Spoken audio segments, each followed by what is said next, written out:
So I want to talk about love in this episode, specifically platonic love, specifically platonic love expressed between men, because there is something that I have observed over the years doing this work, but also the things that I've observed when reflecting on my own friendships, specifically friendships with other men, that really, in my opinion, needs to critically explore, examine, and dig in the soil of a lot of inherited traumas, a lot of inherited homophobia, to be really blunt, and a lot of inherited sort of desire to not touch or even approach the idea that these friendships that we have are actually deep expressions of love, care, and intimacy. Even those words in some spaces, particularly with older masculinities, feel really uncomfortable to even hear in the context of friendships, because intimacy and love is something that's often associated and physicalized, sexualized. So even talking about the love that you might have for a friend of yours who is a man feels, in the words of young people and people that I work with, feels sus, it feels zesty. And really, if we're being really honest about that, those framings, those ways of approaching it are normalized, socially encouraged, for lack of a better term, and just socially accepted casual homophobia. This idea that loving another friend of yours, a male friend of yours, is anything but, it has to be something deeper than just needing the friendship and loving the friendship and loving the friend that you have. It has to be indicative or reflective of something deeper, something that isn't masculine in some people or many people's eyes. It's this idea of policing the ways in which we explore and communicate love and care for each other as men is something I really want to talk about, something that I am really fascinated by in the context of conversations relating to masculinity and, in my area of specialism or expertise, masculinities in schools, because you see some of the beginning stages, the callousing, the removal of the policing of language that expresses deep emotional care and love for peers, for friends, as young men start to walk into and grow into their positions within secondary school contexts, educational contexts, where they're in peer groups, social groups outside of the immediate family or parental context that they exist within. I find it fascinating, and it's something I've experienced too, and one of the things for me that's really important to name in this episode, that everything that I'm going to be speaking about, things that I've actively reflected on and processed, and in some spaces are still processing and trying to detangle from my own understandings of masculinity. What I'm speaking to now is something that many of us as men, listening to this episode, are actively dealing with and grappling with on a day-to-day basis. I did a post at the time of recording speaking about, ways in which we can tell our friends that we love them as men without it being weird. And the post is just literally just 5 slides of me going, I love you, bro. I love you, bro. I love you, bro. I love you, bro. I love you, bro. The just saying I love you, bro, to a friend isn't weird. It's truthful. It's intimate. It's vulnerable. It's caring, right? But we've policed the way in which we share and demonstrate care to our male friends, that even the word intimacy, vulnerability, care, and love have become sexualized, they've become physicalized, and they've become entrenched or really closely associated with homophobia, casual homophobia, accepted homophobia. This idea that if I tell my boy, my friend, my close best friend who's another man or young man in the space, that I love him, how is that going to be seen? How is that going to be received? What am I going to be? Who am I going to be seen as? Right? There's this internal grappling with how far can I express my vulnerability and the intimacy and the care that I have for people in my life without it looking unfavorably on me. And when I say that, I'm talking about the ways in which we usually or typically associate vulnerability, intimacy, this expression of deep care and caring for each other as not masculine, as less masculine. And that's what I want to spend a lot of time, or most of the time in this episode, talking about and exploring, because there is something about the system that we exist within and that we've inherited, in my opinion, that normalizes this lack of emotionality and lack of expressiveness when it comes to male friendships, that are really harming men and boys specifically their ability to connect to each other outside of the confines of physicalized banter, sports, or gaming, the usual suspects, the stereotypes of at times sometimes seen as masculine behavior, right? And although some of those ideas are changing and some of those ideas are being challenged, the ways in which men typically bond or attempt to bond are through those means: physical sports, video games, a share of music, hobbies, etc. This emotionality is something that's feminized from very, very young ages. We talk about all the time, or something that I speak about all the time specifically, and something that we've probably all experienced, the men listening to this episode, is that first moment in time where you remember someone telling you, big boys don't cry, right? Stop crying now. Like, you've got to a certain age, we can't cry anymore. Something like this, a variation of this statement. And it's that type of conditioning that begins to remove vulnerability and emotionality from the toolkit of masculine expression. And I'm using masculine expression in this way, just to be clear for people listening, as the sort of conventional way in which we like display masculinity. What I'm speaking to around emotionality are human expressions, right? Emotionality, vulnerability, the desire for platonic intimacy, these are human needs, right? These are not something that reserved for specifically women and gender plural people. This is a human need. But in this construction of masculinity, in my opinion, in a hyper-patriarchal context where emotionality is ridiculed, or it's judged, it's really frowned upon, these ideas of masculinity and ideas of emotionality, they are often very, very distant from very, very young ages. And you see it in the way in which men and boys try and communicate with each other, and they try and show care for each other. They show that respect for each other, and it's often through physicalized push dynamics or play fighting in those sense. And we've coded that as that's just the ways in which boys, show care and love for each other. It's just the way that boys are wired. Is it the way that boys are wired, or is it the way in which we've conditioned our boys to try and process and express unmet needs? I just want to plant that there for a second. I just want to plant that to think about. Because the need to express, to be cared for, to have platonic emotional intimacy with friends and people is a human need, in my opinion, right? So we often talk about it's just the way boys bond. Partly true, but is it just a hard wiring, or is it a cultural conditioning? I think it's the latter. I think it's something that we really need to explore, and we can't explore that without naming the systemicness that often goes avoided or bypassed in conversations around masculinity. We often talk about male loneliness in this space. We often talk about men's inability to connect to each other, feeling isolated from cultures and spaces, and we often point the finger of blame at movements like feminism, at systems like patriarchal, or specifically naming patriarchy. In some spaces, this is something we shouldn't name because it doesn't really exist, because men are suffering, right? These are some of the arguments that we often see and hear. Male loneliness is a response of things happening outside of unexamined and unexplored ideas of masculinity. But in my opinion, if we're going to talk about the ways in which men are isolated from connection, we also have to look at the ways in which we've taught men and boys to connect with each other.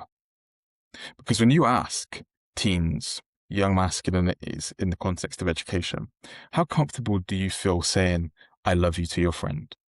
You get some responses that are like, no, I do that. It's something we do all the time. It's something that's quite comfortable. But there is a large majority of people that go, that feels really uncomfortable for me. I can't lie to you, Lewis. Like, I'm going to be real. That feels uncomfortable for me for a range of reasons. When you dig into the soil of why that feels uncomfortable, it is the perceived reaction of others, and also the uncomfortability with naming love platonically in boys that feels uncomfortable. That's fascinating, and also something we really need to dial in on. Because boys and their ability to express platonic love and intimacy, for me, is one of the main components of building and fostering relationships and friendships that are rooted in actual care, intimacy and vulnerability, brotherhood, as opposed to this performativeness of we just play sports together, we hang out on the weekends, we play video games. We don't really dig and dive into the soil of how we're feeling, and not really there to support each other because we just turn everything into a joke. That's not boys being boys. That's boys relying on and reverting to the conditioning that feels most comfortable.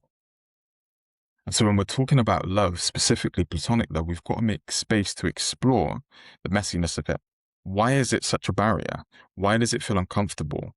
And have we considered that we may actually love and care for the men in our lives that are our friends, but struggle to vocalize it?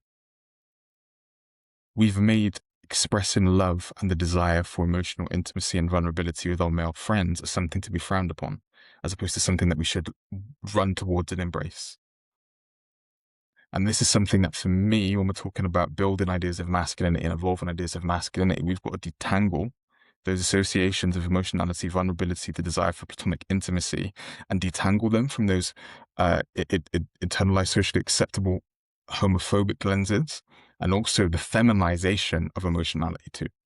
That's a girl thing, that's a woman thing, that's not a man thing. It's a human expression, and we all need it. The ways in which we've physicalized and sexualized love and intimacy as men is something I don't hear us talking about enough in spaces like this. To say that I love you to a friend of mine who is another man is almost immediately registered as that is that sex? It feels sexual, or my association of that is sexual. Like I only say I love you to my romantic partner, or someone that I'm dating, or someone that I'm in love with. I don't necessarily say I love you to other friends in that space. Why? And it's something to think about and reflect on. Am I saying that we just all, after this episode, tell everyone that we, love them in our lives as men? I'm saying we start thinking about and digging in the soil of why that might feel uncomfortable. How you communicate and how you talk with the people and around you is a process that you have to work through, cultivate, and have these conversations about. But my point is, most of us don't have those conversations. Most of us don't reflect on the ways in which, I often associate intimacy with like physicality, or I've sexualized intimacy, or even the term intimacy in friendships makes me feel a bit uncomfortable. Why? Most likely, there's a link there that has become sexualized over time.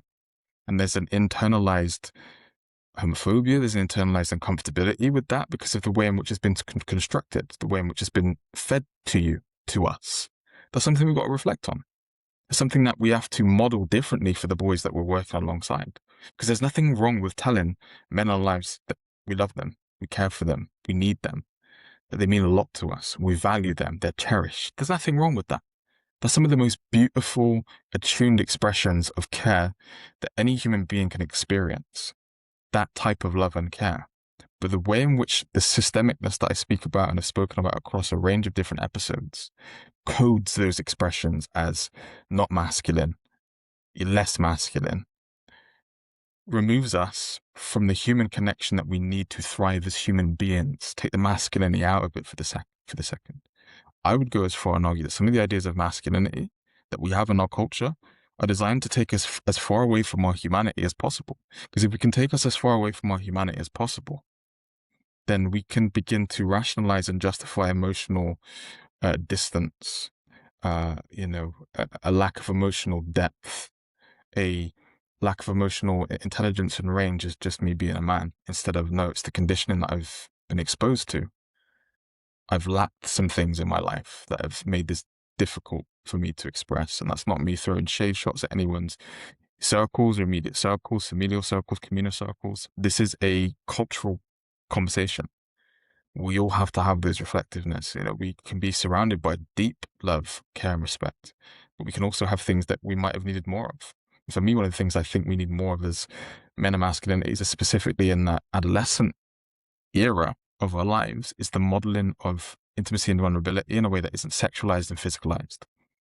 Because what that does is that creates friendships, communication opportunities, and relationship building opportunities that are rooted not just in the performance of masculinity. I play sports, I play video games, I, conform to the norm or the standards, but actually creating conditions where boys and men can open up to each other and rely on each other, care for each other, nurture each other, cultivate each other as friends, platonically. Because this need for platonic love is in my opinion, is in all of us. But when you look at men who might get into particular relationships at some points in their lives, that need for platonic love, or that lack of emotional vulnerability and intimacy, comes out in romantic contexts at times. It can come out in the ways in which, expectations of, my friends shouldn't care for me, and that's your responsibility as my romantic partner. I need it from you. I don't need it from my friends. We need love from a range of people from a range of different inputs in a range of different ways. The way in which we physicalize and sexualize love as men, specifically expressing love for each other as men, needs to be explored and examined. I've done a post on this for reference as well. Some of this is feeling a little bit in the abstract right now. You're kind of like, I kind of get what Lewis is saying, but I'm not entirely sure. I don't really know if I'm tracking. There is a textual post that I've recently put online that might help you kind of piece together where I'm coming from this, because I realize this is very much off the cuff and this might land in some spaces. Other parts may be like, I'm not entirely sure. And for me, at least, having things textually kind of in front of me helps me to process as well, right? My point is this. We need to have more conversations with men and boys around detangling this expectation, or rather this construction, that loving and caring for your friends and telling your friends that they are loved, that you cherish them, that you value them is less masculine or something that's not desirable in the context of embodying and projecting masculinity. For me, it's one of the things we've got to really work on normalizing, which is why for me, my friends that I am, spending time with, that I love you is normalized to the point where at first it might have been uncomfortable. And at first it might have felt strange, but like anything, like any skill, like any practice, it gets easier with repetition. And the more you repeat, the more you reflect, the more you reflect, the more you detangle, the more you detangle, the more you become free or more liberated from these confines that impact and influence our ability to express our humanity as men. So I'm going to leave the episode there because I feel a rant coming on. I've probably already ranted. So if you're like, hey, brother Lewis, you could have wrapped this up 5 minutes ago, man, but it's fine. Like, we'll stay for the episode. It's all good.